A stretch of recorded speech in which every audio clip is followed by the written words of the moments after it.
Okay, peace, beautiful souls. I'm back because the last video I just made and then a video I seen recently also got me thinking about something that I've been wanting to talk about for a while now. And it's like my newfound views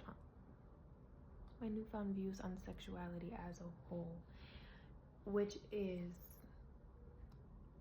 how much I think labels are truly detrimental. So I seen this video a woman made earlier today, I believe, or yesterday, speaking about labels that we put upon ourselves, basically to fit in and to feel more accepted, to feel more seen. And she wasn't solely talking about sexuality, she's just talking labels as a whole. But which I agree, but something that's been heavy on me within my journey with me coming to terms with my own sexuality is how much labels for sexuality are pushed upon us, and we're like made to pick one, even making like job applications and stuff like that, like ask certain things like that, 111 on the timer, con for freaking nation. And it's to me, it again pushes and enforces us to put ourselves in a box in another way. And if you think about it, and there's so many things that stem from sexuality, right? To me, I genuinely feel and know and know that for everybody, sexuality is fluid. One of the main reasons also being we have the divine feminine and masculine within us, and we're just in this physical vessel this time in our life. Our past lives, our next lives, what we're in our God self, gender is not really a thing. They're energies, you know what I'm saying? So it would make sense if you're attracted to someone, but you're more attracted to their energy that feels the opposite of what their physical meat suit is, if you get what I'm saying. Sexuality is literally fluid, but we're made to feel like if you're a girl, you're supposed to be with a man. If you're a man, you're supposed to be with a girl, blah blah blah, whatever. And also on top of something I realized, trauma, SA, I should have said trigger warning, I'm gonna put trigger warning in the beginning. SA does play a major role.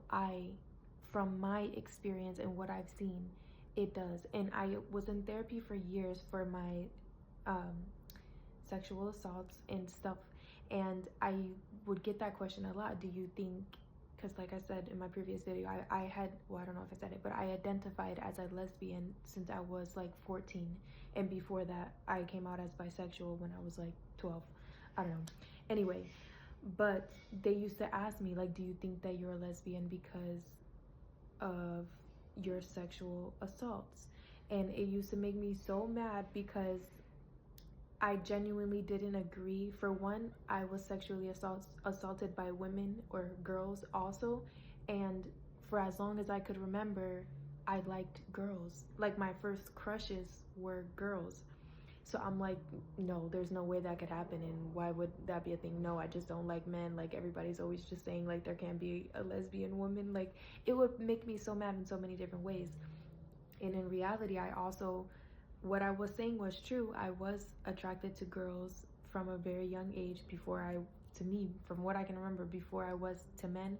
But I also was very traumatized by men, and so like turned off completely because I was mainly SA'd by men, and from really young. And the first SA I encountered was, the first few were men, before the girls, and actually some was around the same time too. But anyway, it would infuriate me. But another thing I'm saying is, it does impact it because it creates even a subconscious fear or a subconscious disgust towards that other gender. And also sometimes what I learned is, things that happen to you, you end up, some people are then attracted to that, and like as a trauma response, or attracted to people that look similar as a trauma response. And for some people, especially men, that could be really repulsive if you are now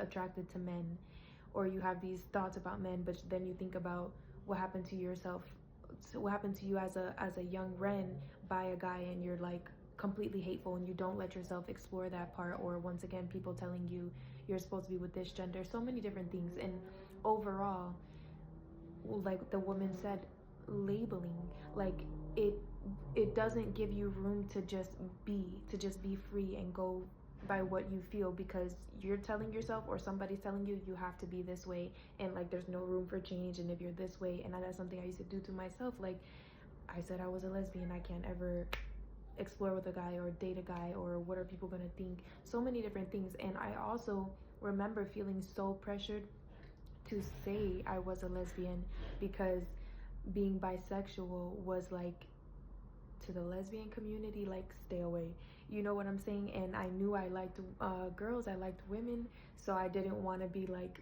discounted. And I also was going through a time that, again, because of my trauma, I was ready to do things with girls that I was not ready to do with guys, and I thought it was gross to do with guys, or boys I should say, because I was really young. Like, um so in my head too, I was like, well, if I don't want to do that with them, but I'm wanting to do that with girls, it must mean I'm a lesbian. And then again, once again, I had a subconscious fear, and my body physically was repulsed by men because I didn't feel safe. And I felt safer with women, with girls, even though it happened to me with girls too, the SA. I still felt safer with women. Like, I don't know why exactly, but I did. And so there's so many things that play into it that we don't allow ourselves to literally just be free and flow. And it's fine to change your mind, it's fine to experiment, it's fine to explore. And then another thing, religious factors, people are made to feel so shameful and bad, and like God is going to hate you. But another thing that's in almost all religion is that God knows everything, and if God was going to hate you and not want you to be a certain way, why would he have created you that way? You know, it's so many things that go to it into it. And I trust that mindset will be broken soon, but that doesn't even make sense in itself. And then there's so many contradictions in a lot of religions anyway, with how God is saying God is a jealous God and all these things, when in reality God is not, because what is there to be jealous for if you are everything? And anyway, you know what I'm saying? Anyway, and God creates gods. And that's another thing that I think is crazy, that people don't really believe that we are all gods and goddesses. We literally create life just as the Most High does, in so many different forms, not only physically, but when we plant things and create things and grow things. I'm getting off topic. My point is, I wanted to come here and talk about my views on sexuality.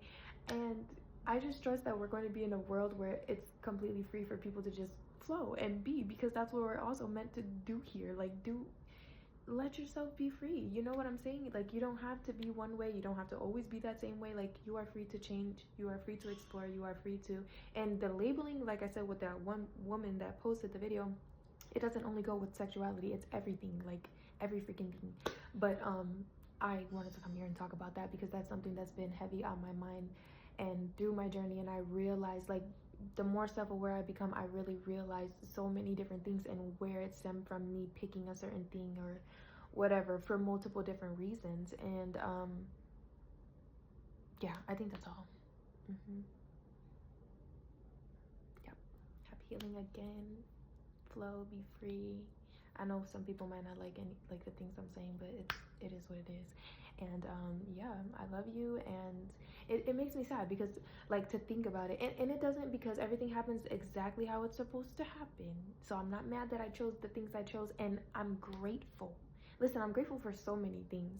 Another reason, listen, there's so many things to talk about, but anyway, it makes me a little bit sad for the kids now, because there's even more labels that are feeling, again, pressured. But then I'm not sad, because I know it's a part of their timeline, and everything is going to work out how it's supposed to work out, just as it did for me, just as it will for you, for everybody. Like, those bad things, they're not, it's just how it's supposed to be, you know? Like, me and a lot of people like to say, things are not happening to you, they're happening for you. And I like to say, to learn something, to grow something, to feel something, and to just step into who you are meant to be, you know? It's a journey. But 919 again. Okay. And which is ends up being 9, right? Because 9 and 9 is 18. Then, oh wait, that's not 9, because then you add that one, which is 9, but then that 1 left over in the 919, which is 10, which is knowledge cipher. Okay? But either way, this 9 energy, reborn, rebirth yourself. Let yourself be reborn into who you're meant to be, and freaking shed your cocoon and turn into that butterfly. You know, transformation, death and rebirth. You are meant to change, okay? We all are. Yeah. I think y'all picking up what I'm putting down, and if I did that math wrong, please don't come for me because math is not my strong suit. But anyway, yes, I love you. I think that's all. See you later. 10 10 again. Knowledge cipher. Do you see what I'm saying? And 2 is wisdom. I'm talking about the supreme mathematics here. 2 is wisdom. Listen. Okay, I love you. Bye.